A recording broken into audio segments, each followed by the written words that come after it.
और तो ये वोट कहाँ जा रही है? चलो एक्सप्रेस न्यूज़ का जो है चलो। स्वागत है।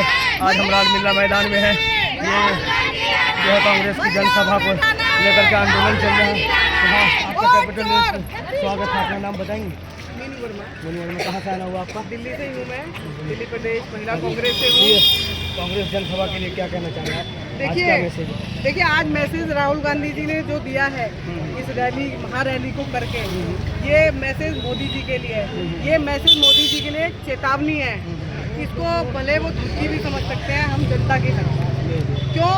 क्योंकि जो इन्होंने मोनोपोली कर रखी है चुनाव आयोग के साथ मिल करके, जो धांधली कर रहे हैं, वोटों की चोरी कर रहे हैं। अगर कोई निर्दलीय प्रत्याशी खड़ा हो जाता है ना, उस बंदे को अपना खुद का वोट नहीं मिलता है ईवीएम के अंदर। वो कहता है कि मैंने अपने आप को तो वोट डाला होगा, मेरा भी वोट गायब हो गया, मेरे को भी जीरो दिखा रहे हैं। तो ये कैसी मशीनें हैं, क्या कर रहे हैं, कैसी सेटिंग है इन मशीनों में, कैसी चुनाव आयोग से सेटिंग है कि कहीं पर भी जो है, जहाँ पर अब ये जनता कहती है हम कांग्रेस को वोट दे गए, हम कांग्रेस को वोट दे गए, पता लगता है वहाँ पर बीजेपी का प्रत्याशी जीत गया है। जब हम जैसे हम बीजेपी नेता से बात होती है या वो जो मैसेज देते हैं, वो कहते हैं कि 2014 से राहुल गांधी का जितना भी मुद्दा है वो सब कच्चा है, हम जो भी काम कर रहे हैं एक नंबर कर रहे हैं। देखिए उन्होंने काम ही किया है, हमें क्या किया है, हमें एक काम तो वो बता दें कि क्या काम किया है। उन्होंने काम किया है सिर्फ अंबानी और अडानी को बनाने का।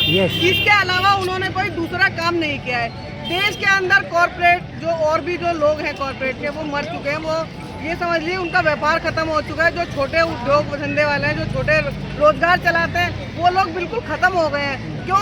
क्योंकि इन्होंने सिर्फ अंबानी और अडानी को अपनी दोस्ती निभाने के लिए सिर्फ उनको ही बाहर विदेशों से ठेके दिलवाने, वहीं से टेंडर उनके होने, जहाज बेच दिया इन्होंने, ताज बेच दिया इन्होंने, सड़क बेच दी इन्होंने, तेल बेच दिया, सब कुछ अडानी को बेच दिया है। ये लगा लीजिए अभी 2-3 दिन पहले जो इंडिगो की फ्लाइट में हुआ है, वो क्या हुआ है, 5,000 की टिकट 50,000 की, 7,000 की टिकट 70,000 की। आप ये देखिए जो देश की हवाई व्यवस्था नहीं संभाल पाए, लोग कितने परेशान हुए 3 दिन। उनका कहना है कि ये 70 साल में ऐसा सब कुछ पहले भी हो रहा था, अब हमारे ज़माने में हो गया तो ऐसा क्या बुरा हो गया? देखिए 70 साल में ऐसा कभी नहीं हुआ कि फ्लाइटें रद्द कर दी। 250 फ्लाइटें एक साथ रद्द हो गई है। बताइए मुझे इतिहास में कभी भी एक दिन ऐसा उठा के कि 250 फ्लाइटें एक दिन में रद्द हो गई है? नहीं हुई। और इस वजह से रद्द हुई हो कि जी उनके कोई डेलीगेट बाहर से आ रहे हैं, विदेशी आ रहे हैं। अरे ठीक है, रूस के राष्ट्रपति आ रहे थे तो देश की जनता को परेशानी में डालना क्यों था? ये बताइए ना। ये पूरा का पूरा देश बंद करने की जरूरत क्या थी? लोगों को तो अपना काम करने देते। लोगों को जहाँ जाना था, जहाँ आना था, किसी के बच्चों का पेपर था, कोई मैयत में जा रहा था, कोई खुशी में जा रहा था, वो सब के सब लोग इन्होंने बंधक बना के रख दिए। मैं ये कहती हूँ एयरपोर्ट के ऊपर बंधक बना के रख दिए। जैसी जैसी वीडियो एयरपोर्ट से निकल के आ रही है, बच्ची खून से लथपथ है, बच्ची को पीरियड चल रहे हैं, उसका बाप गिड़गिड़ा रहा है कि मुझे पैड दे दो मेरी बच्ची के लिए। उस बच्ची के लिए पैड नहीं मिला उस आदमी को। बताइए देश की व्यवस्था क्या बना दी है? क्या इस चीज़ के अंदर मोदी जी को शर्म नहीं आती है? क्या ये चीज़ें देश से बाहर नहीं लोग देखते होंगे? इस चीज़ के अंदर हमारे देश की बेइज्जती होती है या नहीं होती है? कि सबसे बड़ा मुद्दा जो है, आज तक 70 साल में जो कांग्रेस ने कभी जो है वंदे मातरम का जो उत्सव कोई पर्व त्यौहार नहीं मनाया आज तक। देखिए वंदे मातरम जब पहली बार गाया गया था तो वो कांग्रेस का ही अधिवेशन था जहाँ पर वो गाया गया था। मोदी जी को तो ये तक नहीं पता कि रविंद्रनाथ टैगोर ने गाया था या बंकिम दास चटर्जी जी ने गाया था। मोदी जी को तो वंदे मातरम का पता ही नहीं है कि वंदे मातरम बनाया किसने था, लिखा किसने था। तो मोदी जी क्या जाने वंदे मातरम क्या है और वंदे मातरम का अर्थ क्या है? देखिए उनका कहना है, बीजेपी के बड़े बड़े नेताओं का कहना है कि 2046 तक हिंदुस्तान में बीजेपी रहेगी और हमारा मुद्दा ही रहेगा। बाकी जो राहुल गांधी जी जो ज़मीनी मुद्दा उठाते हैं, जो भी मुद्दा उठाते हैं, उन मुद्दा पे खाली प्रोपेगेंडा होता है, कच्चापन होता है, सच्चाई नहीं होता। इसलिए इनके साथ जनता नहीं है हिंदुस्तान की। देखिए ये तो इतने विश्वास के साथ बोल रहे हैं ना कि 2047 तक मोदी जी रहेंगे या बीजेपी रहेगी। ये तो विश्वास है ना इनको, ये देता है चुनाव आयोग।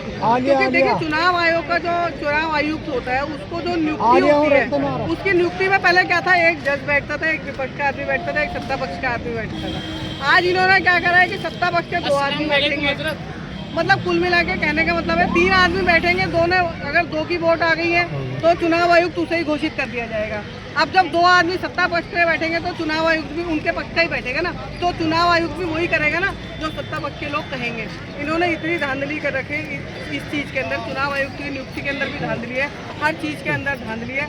यहाँ तक कि जो बच्चे टेस्ट की तैयारी करते हैं यूपीएससी की, उसके अंदर लेटरल एंट्री कर दी है, बच्चे तैयारी कर करके बेचारे 10-10 साल 5-5 साल बेचारे बूढ़े हो गए हैं। लेकिन इन्होंने जो है ना अपने लोगों को बैक डोर से एंट्री करनी शुरू कर दी है, ऐसा पहले तो नहीं होता था। लेकिन अभी जो है, अभी तो 5 साल अभी जो मोदी जी और प्रधानमंत्री रहेंगे, तो आज का जो मैसेज है पूरे हिंदुस्तान के एतबार से, तो ये असल मैसेज ये है कि जो वोट चोरी का जो बार बार SIR है, इसको लेकर क्या कहेंगे? 5 साल के अंदर अंदर नींद हिला देंगे, उखाड़ के फेंक देंगे मोदी की सत्ता को।